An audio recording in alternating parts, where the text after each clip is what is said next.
Hello and welcome to Asia Gaming Brief's face-to-face series. Today I'm talking with Loren Stout. He's the co-founder and CEO of Dragon's Point Live, based in Cambodia.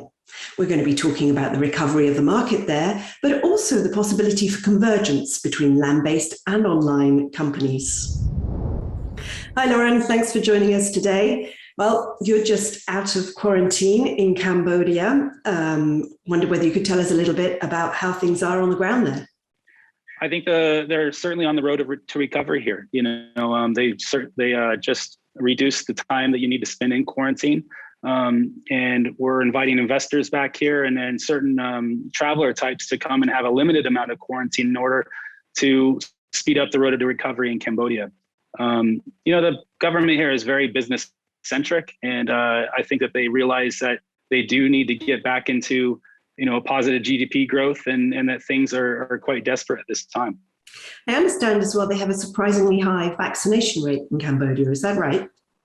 That's correct. We have a very high vaccination rate here in Cambodia, and that is only going to help. And all of these reduced quarantine times are to guests or travelers that are vaccinated as well. So this road to recovery is very well done in terms of the response from the government and how they've managed it.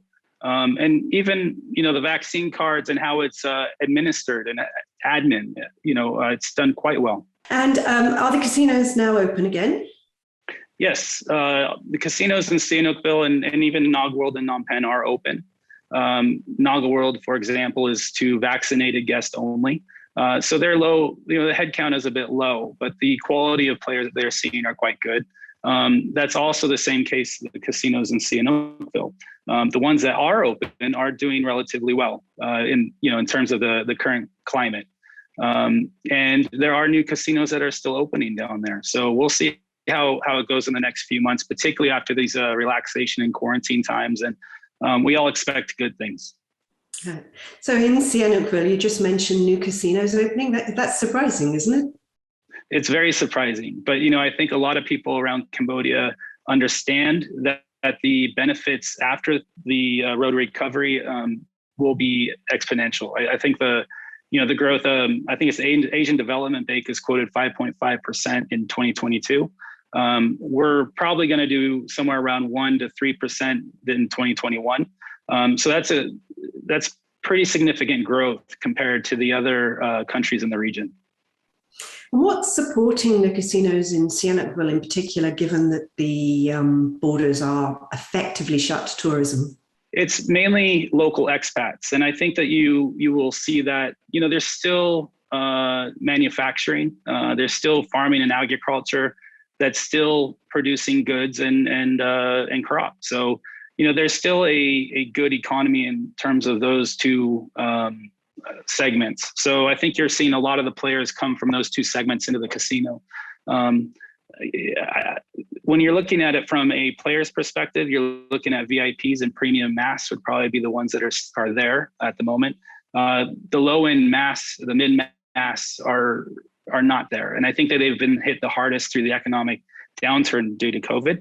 So you're not seeing the head count, but you're seeing the quality of players to be reasonable. And what's the situation like on the ground now in Sihanoukville? I know, a few years ago on a visit there, it was quite apocalyptic in terms of construction and just the general chaos. Have things improved?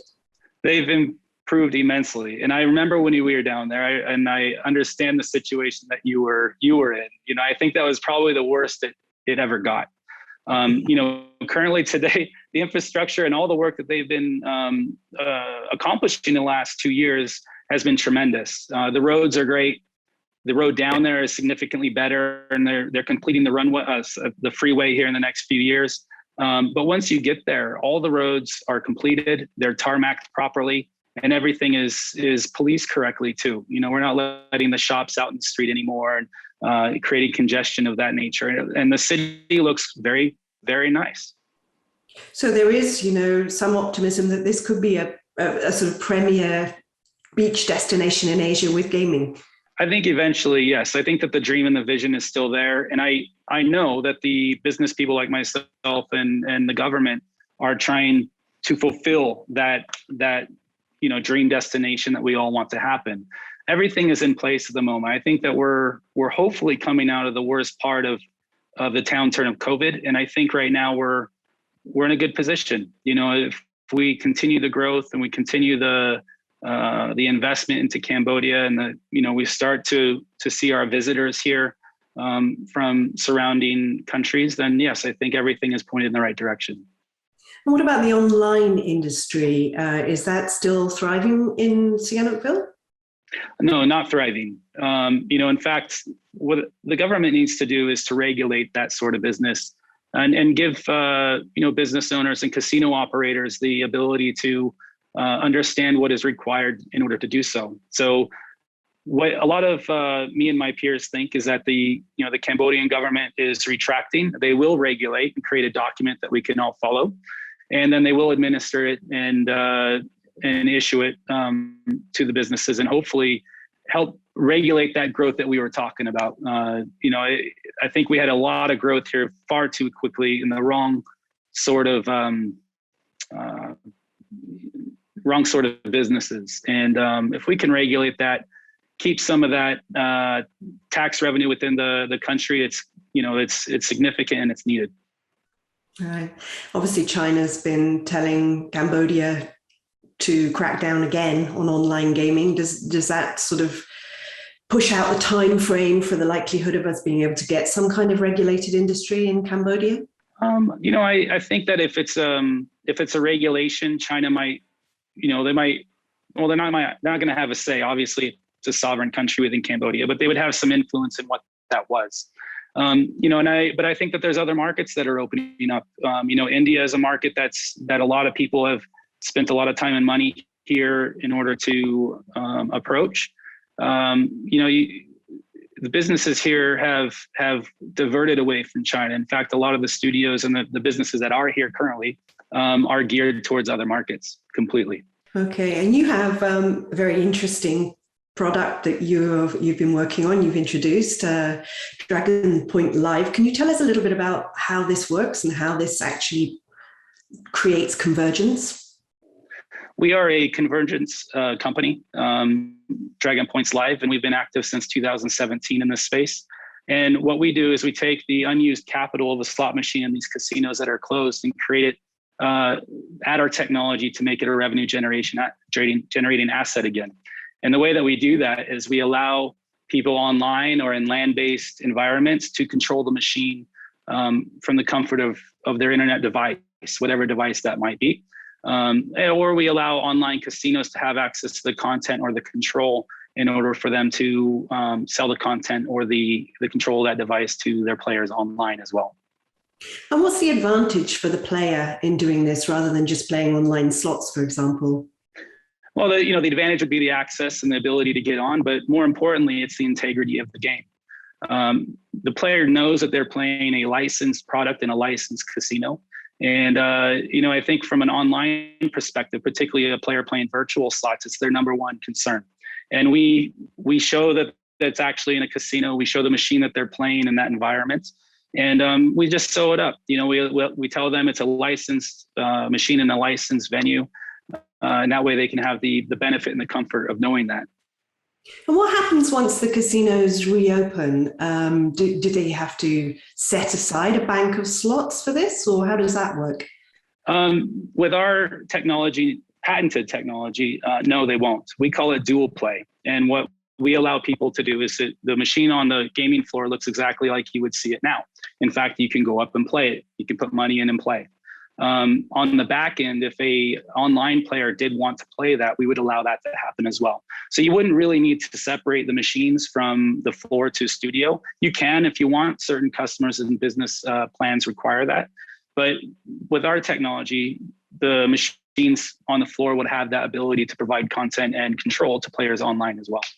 Well, it's quite a complicated product then, really. It is, but it's all about the efficiency of the capital asset, which for the last 2 years has been pretty close to nil, right? So, we're just allowing our land-based customers and our online operators in order, to use something that's there and much needed. And where are you seeing most demand for this? We get requests from all over the world. Europe is a big demand that we see at the moment. India and the Philippines. I think a lot of those markets are, historically, gaming in Asia has been very table centric. And slot guys like us, like me and my business, have always been here doing our thing. But now what I'm seeing is that a lot of these markets are emerging. The table business is going elsewhere due to the China crackdown, or becoming less significant. So from our perspective in the slot world, we're becoming more significant. And but those two markets are probably the forefront of the ones that we see the most demand from. Philippines, obviously a very interesting market because they have regulated online gaming both offshore and onshore now. Is that creating opportunities for you? Absolutely. We have an agreement with one of the larger online operators there at the moment. We're just fulfilling that agreement in order to get a studio up for that customer right now. So that's exciting. I can't wait for that to happen. We're expecting great things, and it's a good example, I think, from a Cambodian perspective, to look at the Philippine regulator in the market and how they're doing things. For the most part, I think it's a good framework to look at and how to administer regulation based around online business. I don't know whether you saw the announcement this week about the new minimum capital requirements for the casinos. Any thoughts on that? What kind of impact will that have? I think it's a fairly good impact for slot machine suppliers and distributors. I think if you're a casino owner and you need to capitalize your property in order to fulfill a capitalization requirement, there's a couple of things that you would look at. One is the land price, the building price, of course, things of that nature. But if you're looking at a capital asset that will earn you revenue and profit, then you're going to be looking at slot machines and gaming equipment.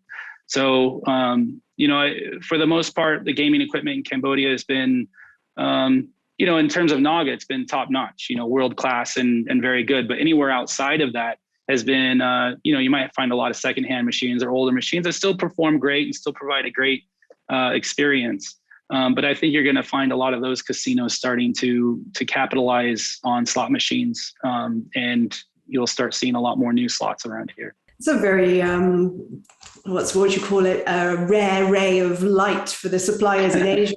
I have to say that I think very welcome.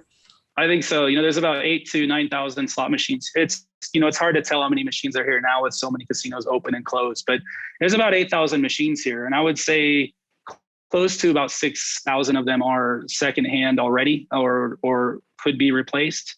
And I think that if, as you see these capitalization requirements come through, you're going to see a lot of those, secondhand machines go away and new machines come in. It also extends out to, shufflers or table shufflers or utility equipment around the table, systems, things like that. I think you're gonna see an increase here fairly soon.